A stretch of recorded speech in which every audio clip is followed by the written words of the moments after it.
آج ہم دارالعلوم محمد رسولullah صلی اللہ علیہ وسلم میں ائمہ مساجد کے ساتھ تشریف فرما ہیں اور یہاں پر اتفاق اتحاد کی ماشاءاللہ فضا قائم ہوئی ہے، اور اس میں ہم نے یہ بات طے کی ہے کہ ہم فرقہ واریت اور مسلک پرستی کو ہوا نہیں دیں گے، بلکہ ہماری کوشش یہ ہوگی، ہم متفق ہیں کہ عید اکٹھی پڑھائی جائے،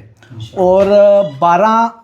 تکبیرات والے کے پیچھے بھی ہم پڑھ سکتے ہیں، اور جو 6 تکبیرات زائد پڑھتے ہیں اس کے پیچھے بھی ہم نماز عید ادا کر سکتے ہیں۔ ہمارا اختلاف جواز اور عدم جواز کا نہیں ہے، ہمارا اختلاف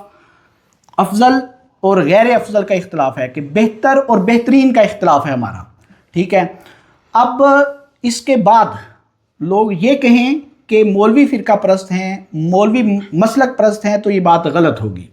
بلکہ ہم اپنی اپنی مساجد میں جا کر وہاں پر کوشش کریں گے کہ عید اکٹھی پڑھی جائے۔ پھر بعد میں کوئی اختلاف کرے گا تو وہ پھر عوام فرقہ پرست ہے، مولوی فرقہ پرست نہیں ہے، ٹھیک ہے۔ اور یہ دارالعلوم محمد رسولullah صلی اللہ علیہ وسلم سے، یہ قاری سفیان صاحب مسجد الفاروق سے، اور قاری خلیل الرحمن صدیقی صاحب جامعہ محمدیہ سے،